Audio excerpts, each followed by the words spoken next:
Welcome to a special edition of Live With here at RxMuscle.com. We are here in Stamford, Connecticut at the WWE headquarters, and I am sitting here with one of the most well-known celebrity talents in the WWE. Her dad is the owner and operator of this great organization, and she's seen it all, and we're going to find out a little bit more about what makes the WWE tick. It's my pleasure to welcome Stephanie McMahon. Thanks, Dave. We get to talk on camera. We get to talk on camera. Now, how do you like to operate this? Do I just look at you? Do I look at the camera? Because I'm unsure what to do with my hands. You're supposed to know these things. You know all the cues, right? Well, it depends. Everybody's different. When you're on TV, what do you do? What do they tell you to do on TV? Like when you're doing it depends. in the ring stuff. And when I'm live in the arena, right. Yeah, you just have to make sure that you don't turn your back to what's called the hard camera. What's the hard camera? The hard camera is a camera that doesn't move, hence the name, and it's in the stands, and that's where you get your wide shot. And then you also have various handheld cameras around the ring, but you never want to have your back to the hard camera. I didn't know that. Yes. We're not as sophisticated here at Rx. Well, now you know. Yeah. Now, people might be wondering, you're looking very lean, and very rarely do they see you in a workout outfit. Thank you. You're in the best shape of your life. I think I am, and that's in large part due to you. Mm-hmm. I've been working with you for a number of years now, and coming up on my 40th birthday in September. Paul told us. I didn't know you were that close to 40. Yes. I'm really excited, actually. I'm looking forward to my birthday. I don't know. I just am. I love my birthday. I'm one of those people that loves my birthday, and I think 40 is an awesome age.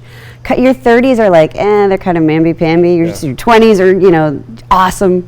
Your 30s, you're 40. Yeah, I'm 40. I'm going to own being 40. You are? Yes. But 41 and 42 is not so great. I don't know. I'm not there yet. We're dealing with 40 first. Mm-hmm. Talk to me a little bit about some of the challenges of turning 40, because obviously as we get older, the body doesn't respond as well. Obviously, you had 3 daughters, so childbirth obviously beats your body up a little bit. Just as coach. What are the challenges you faced, getting your body back in shape after those children, as opposed to before when you kind of could do whatever you want, so to speak? Well, I've always been a person who struggled with my weight. It's never been easy for me to drop weight. It's been very easy for me to gain weight. I've always trained, so training consistently has never been an issue for me. I've always done that. But after my first daughter, I actually struggled. It took me a full year to lose the weight after I had a rut. Now, I did gain 80 pounds.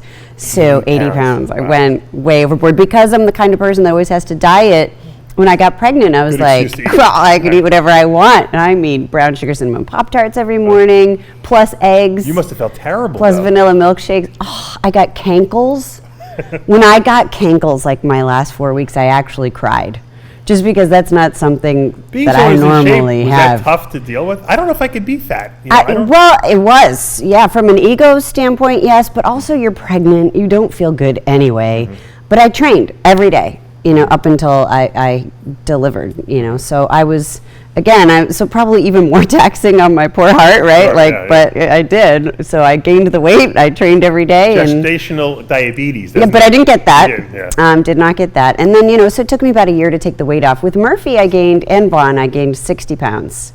But for some reason, that was more manageable, and I wasn't overeating all the time. And it took me a lot less time to lose that weight. I don't know why. I don't know if it's just your body knows how to respond after it's been through the cycle of childbirth, and the hormones have come and gone, and maybe they come and go quicker. I'm not sure, but it took me about half the time after Murphy and Vaughn to lose the weight. As a woman, though, does it like mess with your head, because you look down at your stomach, your abdomen, it's not the same. I mean, that was one of the things that we worked on a lot to get those abs back in place, which they are now. Yes, they are now.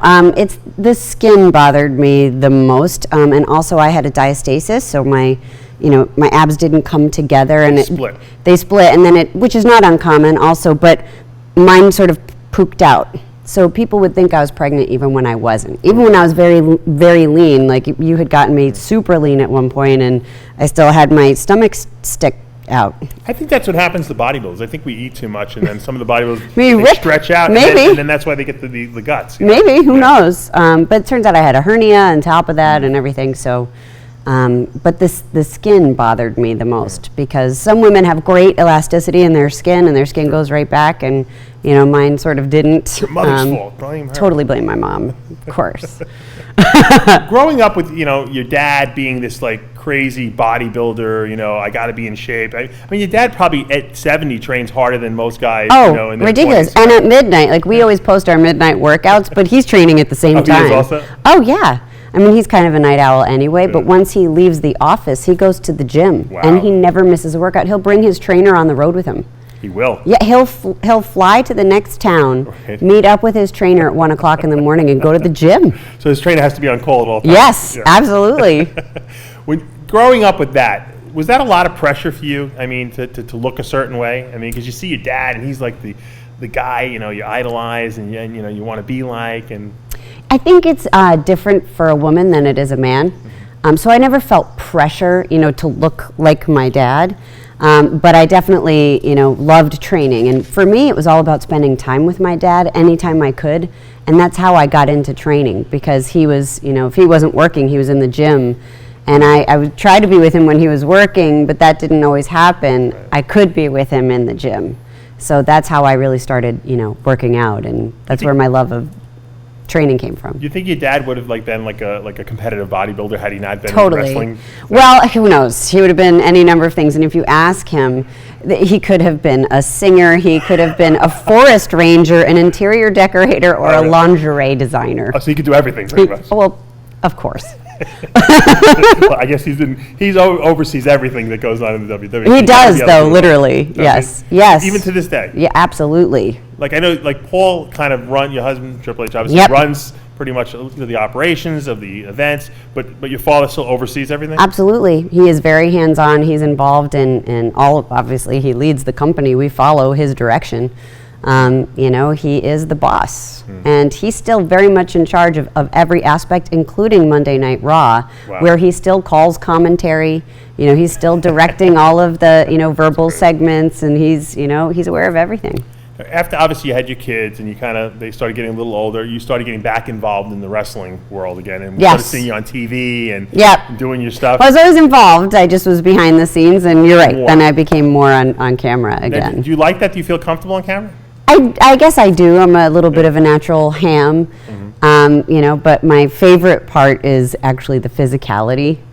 And it was great, during the Attitude Era, because I could take all the guys' finishes, which is, really fun, I have to admit. What does that explain what that is? When, the Stone Cold Stunner, that Stone Cold Steve Austin's finishing maneuver, the move he uses to finish off his opponents. So I had taken the stunner, the mandible claw, I got the stink face, that one wasn't my favorite, the rock bottom, all of that good stuff. I was even pedigreed, which is, of course, my husband's finishing maneuver. Do you get nervous when you go into the ring? Yes, every time. Really? And it was actually my very first time that I was ever on camera in the show, and I was about to walk out into the arena. I wasn't doing anything, I didn't speak, I was just reacting.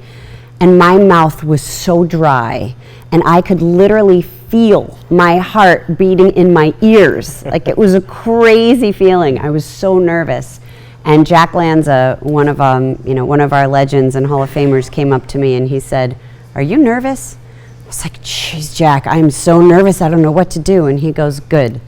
I hope you're always nervous, because it means you care."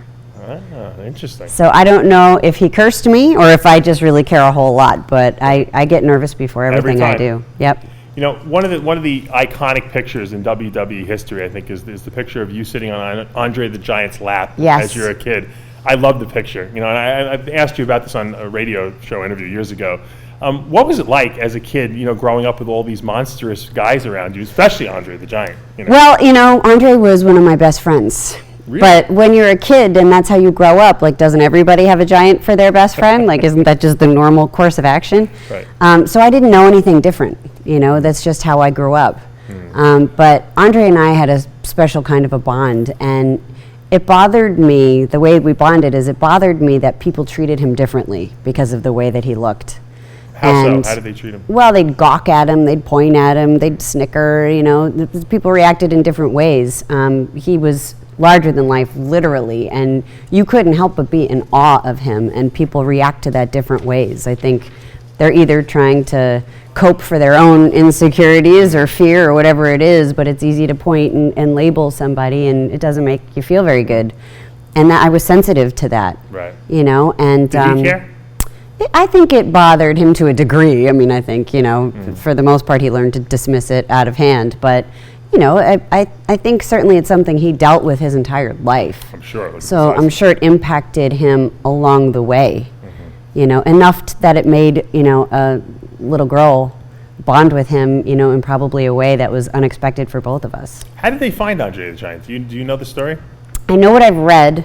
And he grew up on a farm in France, and if I have the story correct, he started wrestling when he was about 14 years old, I believe, and he went to some of the local promotions, and because of his size and athleticism, Andre was very, very athletic. Yeah, early in his career. Then he was, able to really make a name for himself and start touring the world, and then he came to work for my grandfather.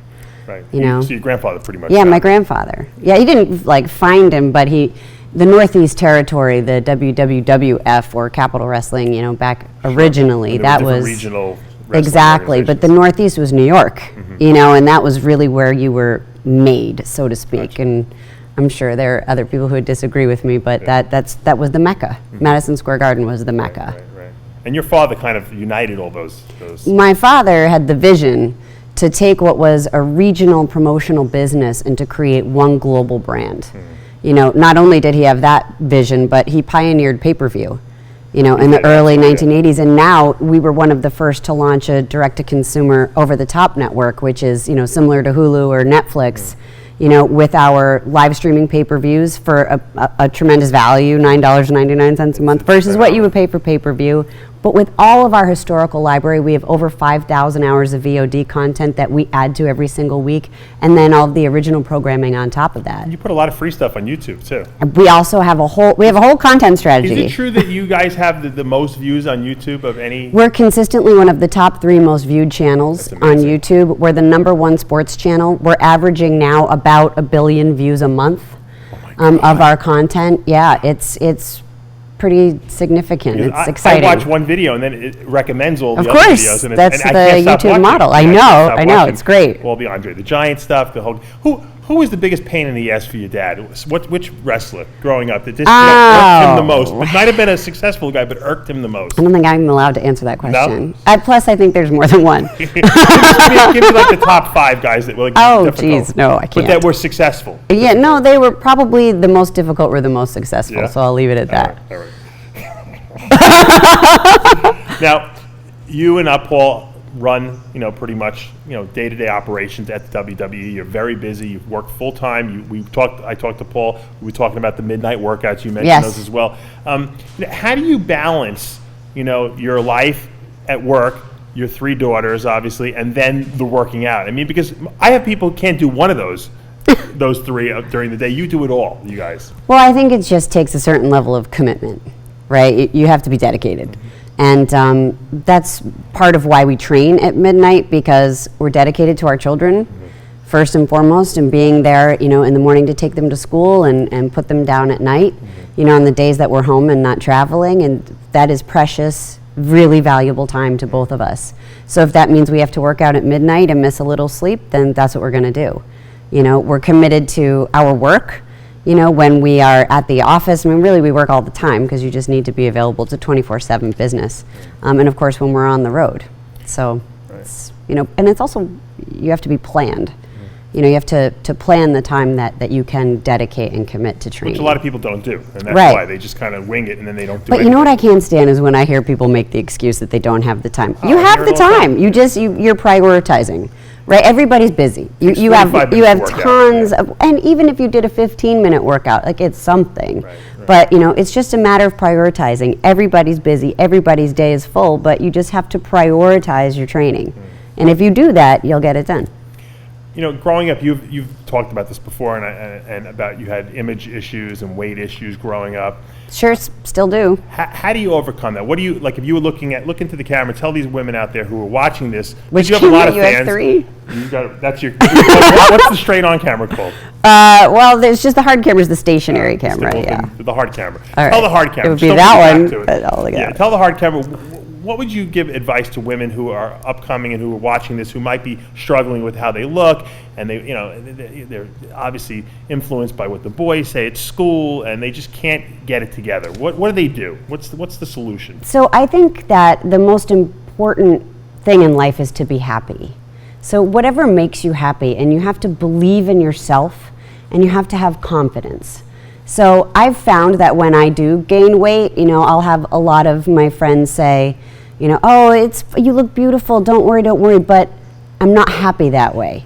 Mm-hmm. And I'm not saying that I have to be super lean and shredded all the time, although I would like to be, only because I like the way that looks and I like the way I feel. And I think that's really the bottom line. If you like the way you look and the way you feel, and that's what makes you happy, then that's what you should do. If you're gaining weight, or if you have extra fat because you're eating to cope with stress or depression, which is something that I do. I'm a bit of a food addict that way. So I'll eat when I'm depressed, I'll eat when I'm stressed, and it's my release, or it was. At one point in time I struggle with it. I have to find an alternate source of stress relief. And if that's, instead training, if that's taking a minute to step back and say, okay, wait a minute, why am I going to do this to myself? Because I'm very aware I'm doing it. A lot of people aren't aware, they just snack. I'm aware. I'm aware what I am eating and putting into my body, and I don't care. It's almost like self-punishment, which isn't good, but that's reality and that's life. And we all have to deal with all of the different stress factors in our lives in different ways. But the bottom line is, do what makes you happy. I know that when I'm training and I'm eating well, and I allow myself cheat meals, but I feel good about myself.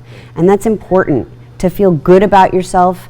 Take people who make you feel badly about yourself and don't deal with them. Don't allow them to be a part of your life. They don't deserve to be a part of your life, and have the confidence in yourself and believe in yourself.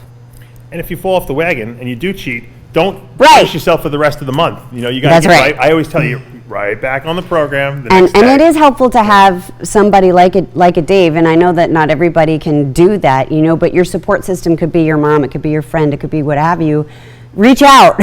Hey, I'm off the wagon. Dave, I keep screwing up. I've done this. And he's like, what are you doing? Well, I'm eating a lot of cashews. All right, well, cashews aren't so bad. Well, but I'm putting chocolate chips with them. How many are you eating? Maybe like a cup to 2 cups extra a day. Well, that will add up. But what's the first thing most people think? And you say and you tell me this all the time. Should I do extra cardio today to burn it off? Oh yeah, that's and I say no, because that's just going to reinforce that negative behavior, and then you're going to be hungry tomorrow and you're going to cheat again. Yep.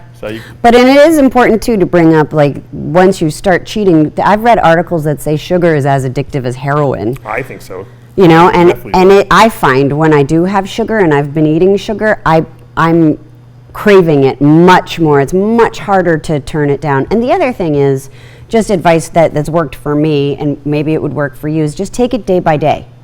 Just take it one day at a time. Just get on the right track. Eat right, get a workout in. You don't have to kill yourself. It doesn't have to be, the craziest workout ever. You don't have to eat, 4 ounces of white fish and a cup of steamed green beans unless you're getting ready for a photo shoot. But also, people have to realize that you don't look like this when you start your diet. No, so this has taken a long time. Very long yes, time. A very 4 or long 5 time. months almost, yeah. And longer for me as I get older. You had asked me that question at the beginning. It's harder when you get older. It just is. How has your training evolved over the last, say, 5 to 10 years? We started training with Joe DeFranco, strength and conditioning coach, and I've evolved my training, and Paul as well, from more traditional bodybuilding style to more functional training. And it's actually interesting because even from a bodybuilding standpoint, I found that my shoulders have grown, my back has grown. My muscles have grown in ways that they never did before when I was singularly focusing on them. And just functionally, my core is stronger, which applies to everyday life, right? Like, I can do more things. I have more stamina. My body doesn't, hurt. My knees don't ache because I'm doing a certain exercise a certain way. Bodybuilding exercises are not functional. Yeah. They just look good. Right, right. I mean, there's some elements, there's some fundamentals of bodybuilding that are incorporated into all workouts, but the strength and conditioning training has really helped me evolve, just physically and be a better, stronger, healthier person. What nutritional supplements do you feel are important for a woman to take and that you found really were helpful for you? It's tough to say because I take a daily vitamin. I think the omega-3, the omega-lyze is really what I take is the species, because it's both omega-3 and omega-6. Essential fatty acids. Essential fatty acids. I think that's really helped me a lot.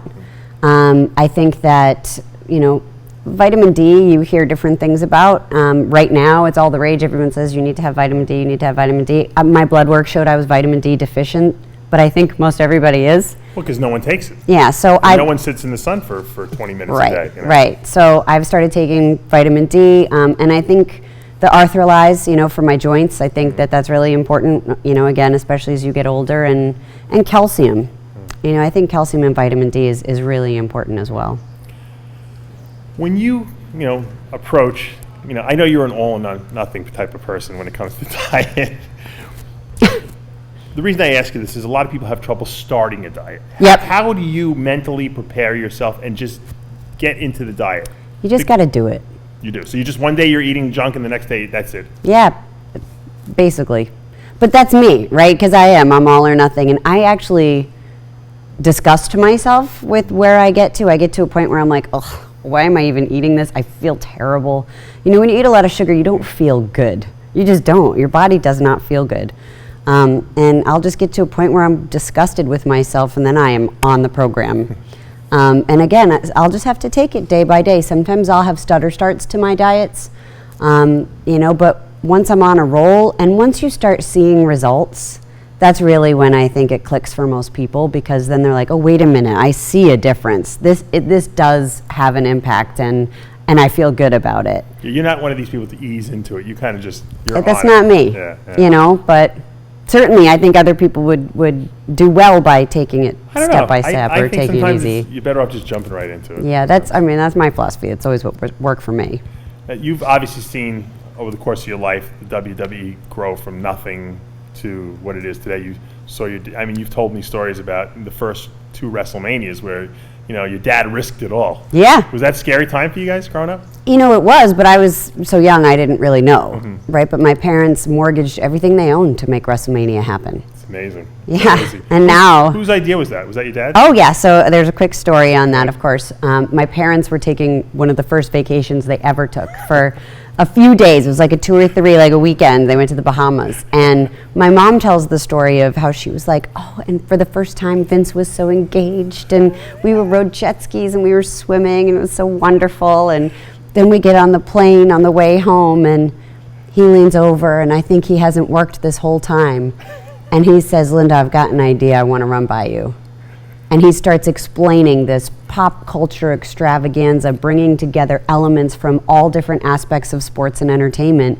Because you got to remember, at that time, there's no social media. Nothing. There's no .com, right? There's no internet. No. So how do you generate the different pools of water cooler talk? Well, you have to hit them from every different aspect of what's relevant in pop culture. And he talked about this extreme combination, this live event, this one mecca event, WWE's Super Bowl, WWE's Grammys, our Oscars, and that was WrestleMania. Really? And no one would fund it, and so he funded it himself. Absolutely, he did. Wow. Risked it all.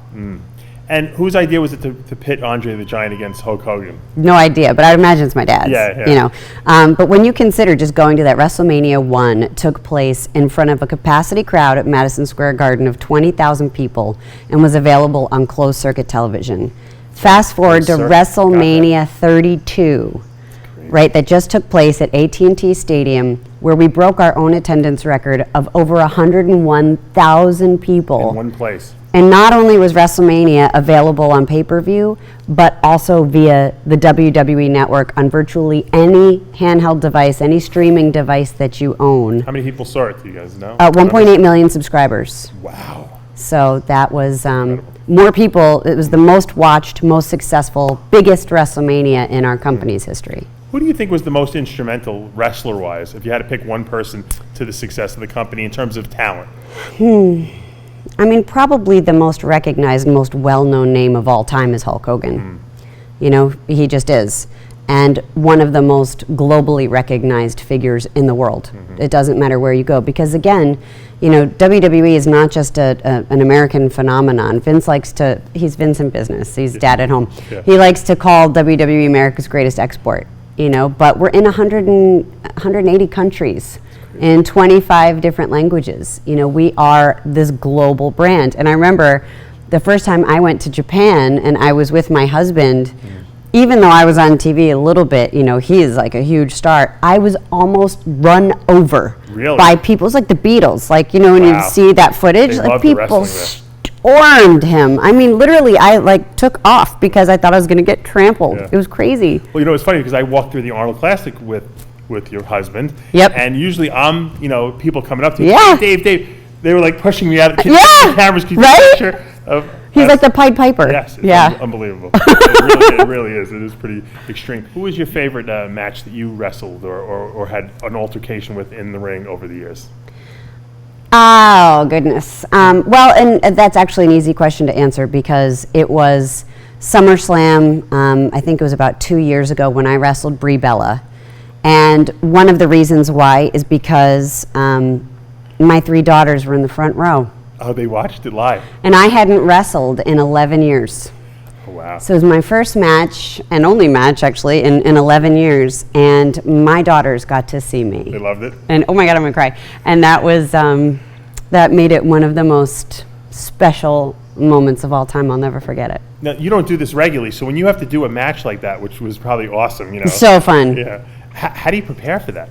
A lot of preparation. Did you have to take, like, do you have, like, private lessons with people going through Yeah, well, moves the with thing you? is, you know, I've trained, right? So, I mean, not like I'm a highly trained professional, but, you know, certainly there are basics and fundamentals that you learn that are important. So you have to reintroduce your body to just taking even what's called a flat back bump, you know, when you land on your back and not whiplashing your head, you know, just the act of falling backwards, throwing yourself backwards. It just seems real obvious, but it's not. No, that's very counterintuitive to the human body. Like that, it doesn't make sense. It doesn't compute. So you have to just remind yourself, you know, certain things. But absolutely, I mean, I not only did I step up my training with Joe, but I trained multiple times in the rings with Sarah Amato, you know, at NXT at our performance center, you know, with a couple of other trainers there, and you know, it was rigorous, and you know, and Brie is awesome, and she did a drop kick off the top rope, and you know, all this good stuff. So it was cool. It was a tremendous opportunity. When you people come up to you and say, "Oh, you lost the match" or something like that, because usually you and Paul lose everything. Right? No, but I won that match. Yeah, you that match. But I'm just saying when you I lose, may have cheated.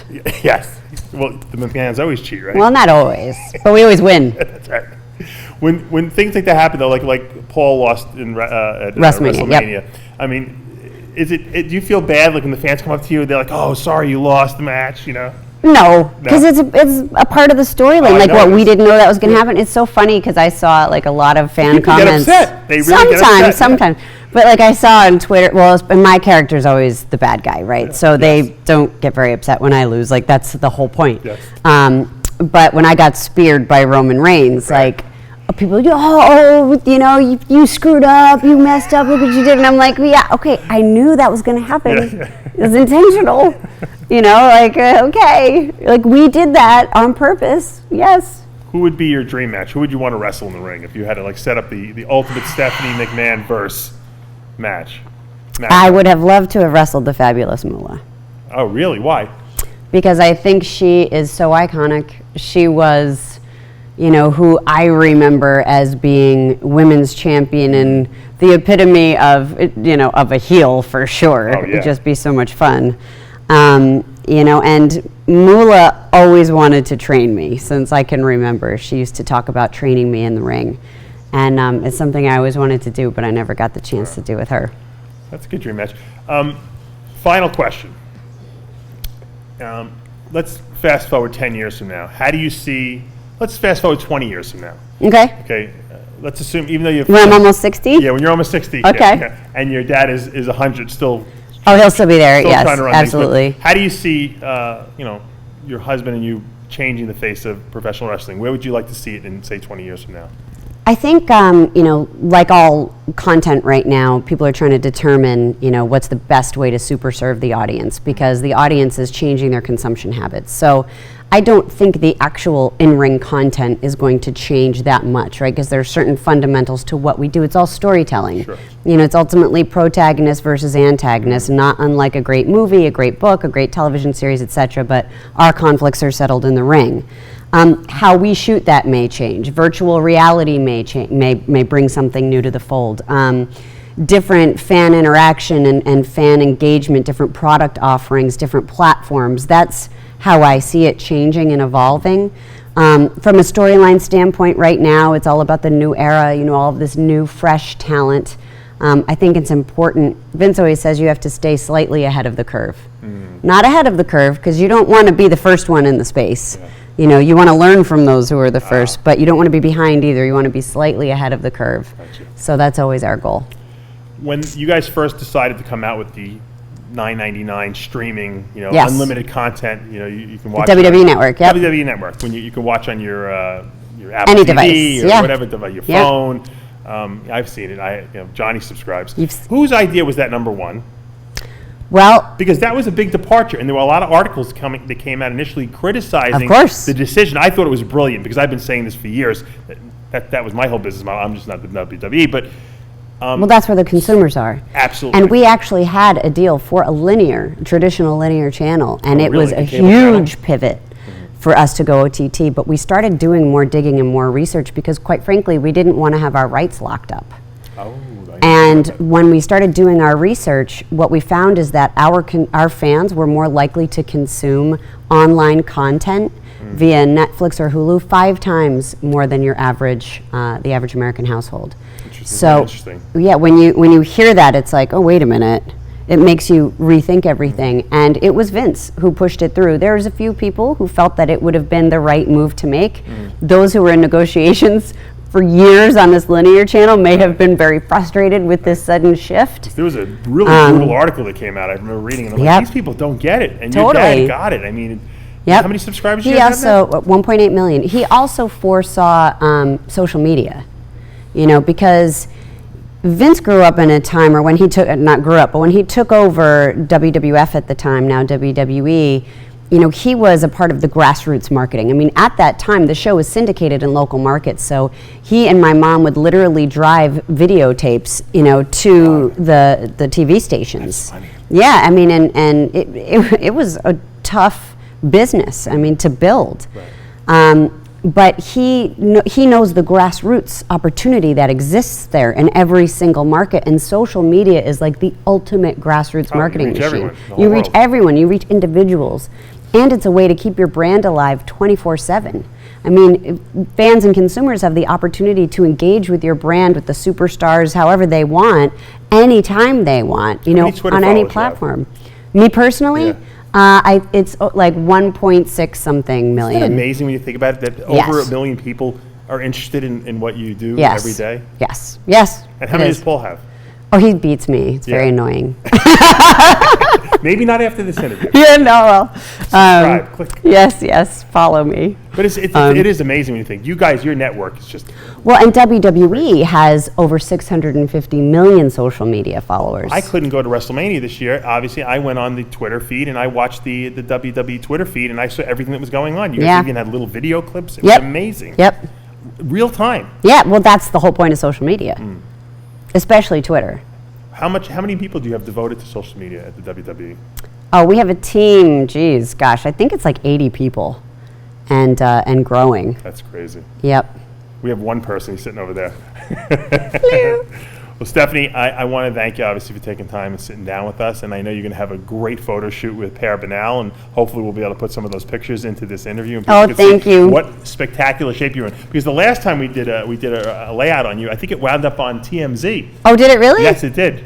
Of you remember with the ropes, just doing something with the ropes. or Yep, something yep. like that. And, But Dave, I just have to put you over seriously, because this is not like a plug that you asked me to do or anything, but to follow Dave's advice and the things that he says to do, I have never been in better shape in my life.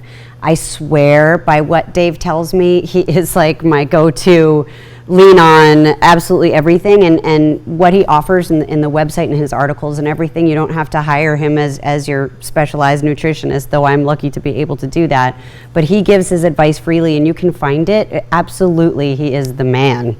And may I say, if you look at the shape Triple H was in at WrestleMania, you know, there's been some speculation among the bodybuilding websites that Dave may have gotten Triple H in better shape than other people may have been. So I'm just throwing that out there. All right, now you made me blush.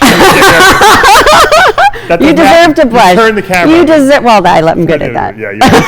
She's evil. She's got the at heart. Yes. the evil McMahon in her. That's right. I'm twirling my mustache. Well, good luck with the photo shoot, and I can't wait to see the pictures. And thank you for inviting us up here to interview both you and Paul today. Thanks for having us. All right, that'll take us to the end of another episode, a special episode of Live With. I'm Dave Palumbo. We'll see you next time.